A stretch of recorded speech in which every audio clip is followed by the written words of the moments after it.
everybody, my name's Liz, I'm the baker that sews. Welcome to my channel if you're new and welcome back if you are a subscriber. So today's video is a very long overdue video that I promised ages and ages ago when I first shared my hacked Tilly and the Buttons Sophia trousers to include a paper bag waist. And I promised that I would do a tutorial on how I did that, and then for whatever reason didn't get around to doing it. So I've got a bit of time today. My girls are busy playing, so I thought I'd pop into my bedroom and film a video explaining how I did the hack. Before I get into that, I will tell you what I'm wearing. I am wearing a version of the True Bias Shelby romper, and I'm wearing the dress version, so the long dress version. So I'll just stand up briefly to show you. I'll insert pictures as always. It's in this beautiful viscose that I got from Rainbow Fabrics, and then I've used the yellow buttons from a So Hailey Jane box. It's got the tie at the back, and then the skirt is maxi-ish, I guess. I can't show you because it's so long. I guess it's midi. It stops just above my ankles, but it's perfect for today's weather because it's quite warm. So on to the paper bag waist trousers. So I used the Sophia trouser pattern from the Make It Simple book, Tilly and the Buttons. So I'll just quickly flick to that to show you. Now in Tilly's book, Make It Simple, the Sophia trousers don't have a separate waistband. They don't have a separate waistband. The waistband measurement is included in the trouser leg pattern piece for the front and the back. But to make the paper bag waist trouser effect, I prefer to make a waistband. So I'm just flicking through to find the pattern for you. I should have had this ready. So here's the Sophia trousers. You can also make it into a jumpsuit or a play suit. So I'm just using the trouser version to show you today. And if I show you, it's a flat fronted waistband, and then it's got elastic that starts sort of here at the waist and it goes all the way around the back. They're very wide legged trousers. So I'll explain what I did, and hopefully it's clear enough for you to have a go at making your own paper bag waist trousers. So I made mine in this lovely fabric that I got from Lamazi Fabrics, and I just love the paper bag waist effect. I've wanted a pair of trousers like that for ages. So on this version, this is my first version that I made, I didn't make a separate waistband. I just thought I'd have a play around with the trouser pattern piece and see if I could work out how to do the paper bag waist. And it's actually really straightforward. To make the paper bag waist effect, you just need an extra bit of fabric at the top, and then you stitch a row of stitching. Oh yeah, I've got a Sewing Is My Jam label in there too. But for the purpose of today's video, I'm going to show you how to create your own waistband and then make it the right size and measurements so that you can stitch in a paper bag waist. And the same measurement rules would apply if you weren't going to make your own waistband, you were just going to extend the trousers up. So I have drawn the piece already because I thought it's useful to show you, but then I'm going to film, I'm going to take you into the front room and lay this pattern piece out on the table so that you can see it properly. But to create the waistband, what you need to do is measure the trousers. So what I've done to create this waistband is I made up the Sophia trousers, and then I measured the front waist where the waistband would be. So for the Sophia trousers, you just fold it over to make the waistband. So I just measured from the left to the right how much that would be, and then I did the same on the back, making sure that I've included the seam allowance. So again, I'll just show you the pattern piece so that I can show you on the line drawings what I mean. So if you can see the line drawings here of the pattern pieces, I just measured, once I'd constructed the front of the trousers and the back of the trousers, before I added any elastic, I just measured from left to right. And then I've created a waistband piece that looks like this. Like I said, I'll insert footage of me, panning out so that you can see what this looks like. But this waistband piece measures 22 inches from left to right. And then what you need to make sure that you've got on your waistband piece is you need to be able to fold it in half.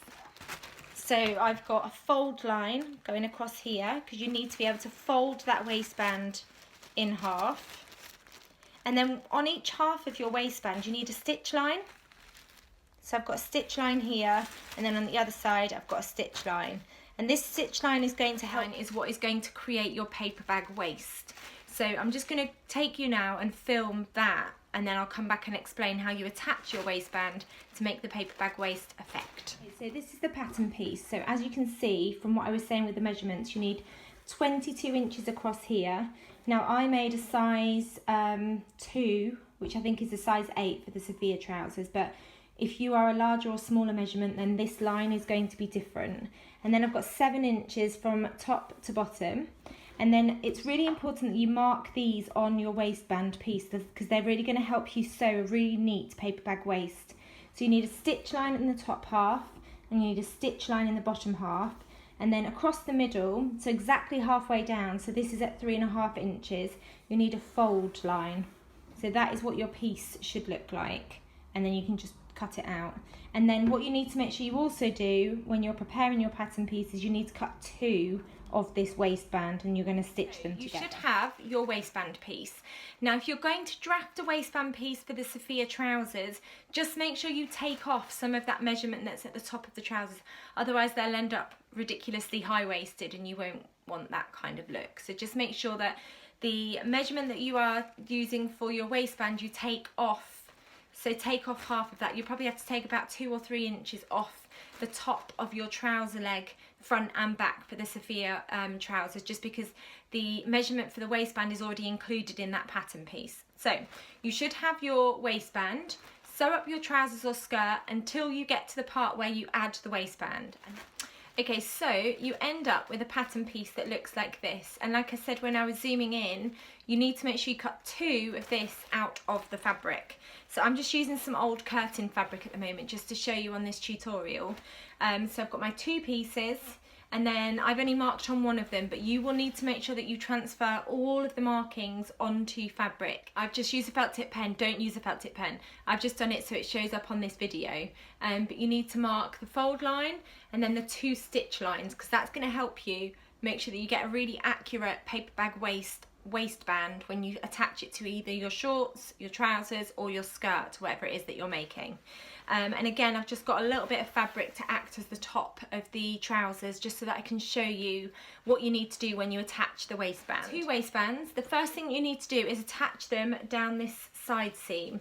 So we're going to do right sides of fabric to right sides of fabric, and then I'm going to just stitch all the way down there, and then I'm going to do the same on the other side.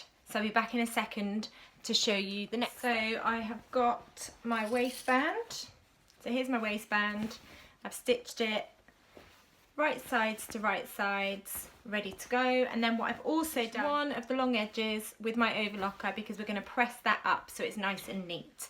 And that is the next step. Before we attach it to our waistband of our trousers, you need to make sure you press one of the long edges up by 1.5 centimeters or whatever your seam allowance is, because that's just going to help get a neat finish on the inside when you attach your waistband. So I've just pressed one long edge of the waistband up like so, and then we're ready to attach the giant looking waistband, which won't look quite so giant once we've attached it properly and inserted the elastic and done the paper bag effect. So we're now ready to attach the waistband to the top of your trouser, skirt, or whatever it is.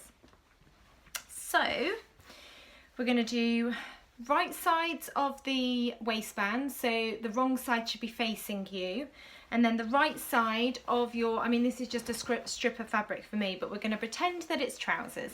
We're going to, so the right sides of your garment, your trousers, your skirt or your shorts should be facing you, and then the wrong side of your waistband should be facing you. We're going to attach the right sides of the waistband to the right sides of your garment. Remembering to make sure that the pressed edge of your waistband isn't the bit that you're going to stitch to the top of your trousers, skirt or shorts. So the pressed edge should be at the bottom of your garment, and we're not going to stitch that bit yet. So I'm clipping the other part. So you just need to make sure you match side seams and any notches that you might already have. I'm going to clip that and then stitch it. So I won't I won't show you me clipping this because it's not that exciting. I'll be back once I've stitched it. I have stitched the waistband to my trousers, and then what you need to do is press your waistband up and make sure that you press the seam allowance on the inside up as well. And then the next job is to fold it in half along that fold line that we've got. So can you see that fold line? So we're going to fold the waistband in on itself along the fold line, and then give that a really good press that you've got a really neat finish. So I have folded it in on itself, and then what we should be able to see is one row of the stitch line, and then the fold line should be at the top nice and crisp. And that's what's going to give you your paper bag waist effect. So you're going to end up with your elastic going through this channel, and then your stitch line here will then eventually bunch up to give you that paper bag waist effect. So now that you've folded that in on itself, what we now need to do is stitch in the ditch along here, and that's just going to catch your waistband on the inside. But what you also need to make sure that you do is leave a small gap, because what you're going to need to do on the inside is feed your elastic in through there.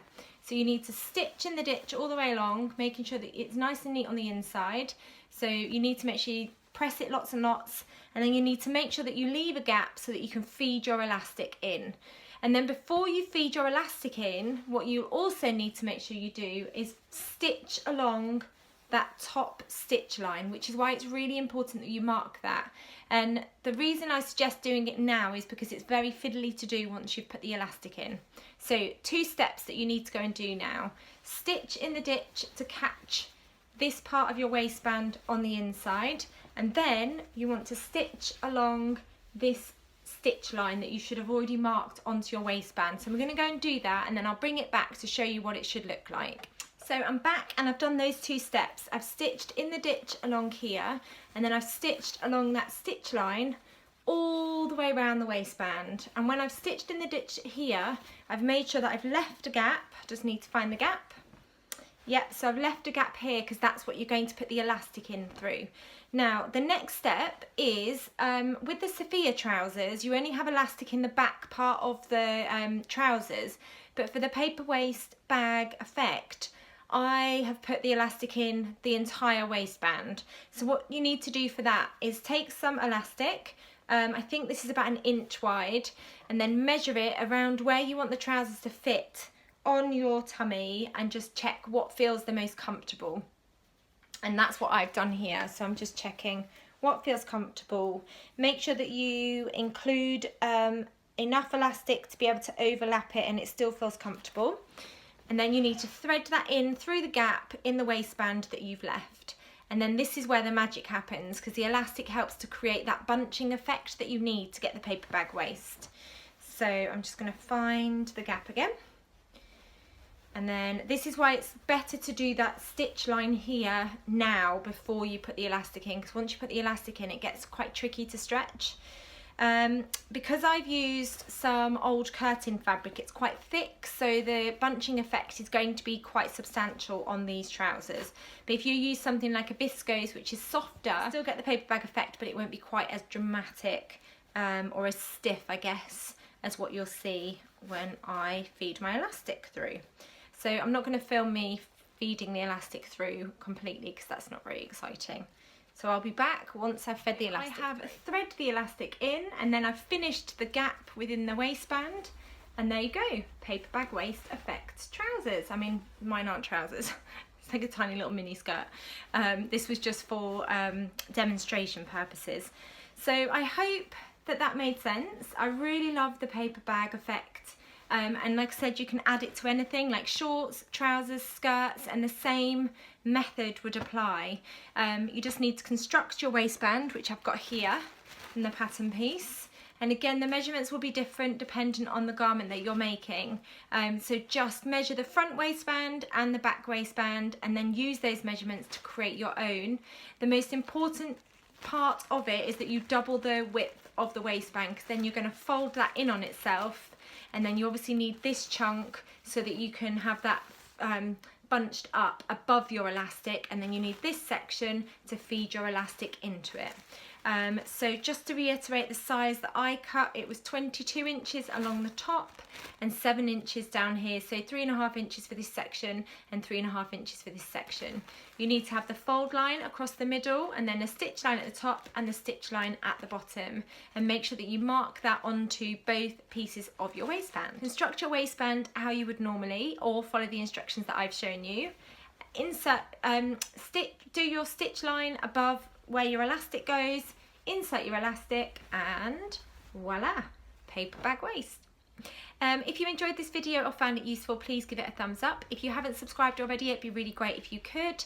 And I am planning more tutorials in the future. The next tutorial that I'd like to do is how to do the burrito method for attaching a yoke to a dress or a shirt. And then if there's anything else that you would like a tutorial on, please pop it in the comments and I will try my very best to film some more.